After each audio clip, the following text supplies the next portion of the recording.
Mga kapuso, ngayong umaga, isang proud Cagayanon ang ating makakasama.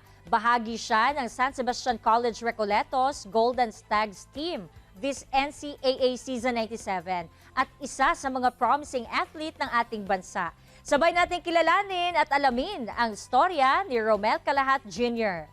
Romel, good morning and welcome sa At Home with GMA Regional TV. Kumusta ka? Hello po, ma'am. Good morning po, Ma'am Jandy. Good morning din sa mga kapuso na nanonood po sa atin ngayon. Alright, Romel, unang-una, congratulations dahil isa ka na sa mga dekalibreng atleta ng ating bansa sa larangan ng basketball. Pero ano ba ang storya ng buhay mo, Romel, mula nung nagsimula ka sa Cagayan de Oro hanggang kabilang ka na sa Golden Stags? Unang-una po, galing po ako sa public school. Sa may Mogs, doon po ako nag-varsity. And then, napunta po ako sa EMS Jaguar sa Assumption Montessori School sa may Balulang. Kinuha po ako doon.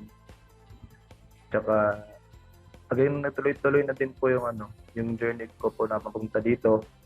Kasi nung naglaro kami ng NBTC, nag-champion po kami sa Division 2 ng BTC. And then yun po, inugot po ako ng San Sebastian College po. Romel, dati sa probinsya ka naglalaro. Ngayon, national na ang laban mo. Ano ba ang mga pinagdaanan mo bago mo nakamit ang tagumpay ngayon? Siyempre po, una-una, sobrang hirap po kasi siyempre malayo ka po sa pamilya mo.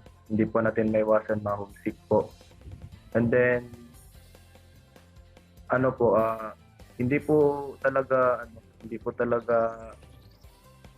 yung experience ko po dito, hindi po talaga parang hindi po madali, mahirap po talaga pero pagsikapan mo lang talaga, makukuha mo talaga rin yung kasi siyempre ako po Bisaya, and then siyempre kailangan talaga mag-adjust. Romel, anong klaseng fulfillment ang naibibigay sa iyo ng basketball?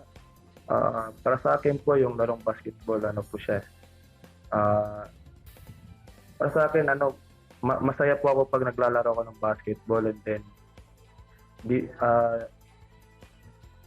wala lang, parang isip ko lang din na parang dito talaga yung future ko. Saka palagi naman po talaga ako nagdadasal sa Panginoon talaga na sana makamit ko po yung na makapunta sa goal ko. Yun lang po. And paano mo naman na-maintain yung physical endurance, especially na talagang bakbakan ang labanan pag nasa court na? Lang po talaga. Like, pag umaga, kakain po ako ng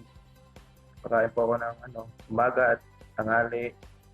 Saka about sa training din po, pagkatapos po ng team training po namin, nag-extra workout din ako, extra shooting. Romel, ano naman yung maipapayo mo sa mga kapuso, lalo na sa kabataan na gusto ring maging basketball star katulad mo? Sa mga kapuso natin, saka sa mga batang gusto maglaro ngayon, gusto maglaro ng basketball ngayon. Sikapan nyo lang, magtiyaga lang, saka kung ano mang pagsubok yung dadating, saka kayanin nyo talaga. Yun. Maraming salamat, Romel Calahat Jr. sa oras na iyong ibinigay sa At Home with GMA Regional TV. More power sa iyo at sa iyong team. Thank you po, Ma'am Jandy. Kini ang At Home with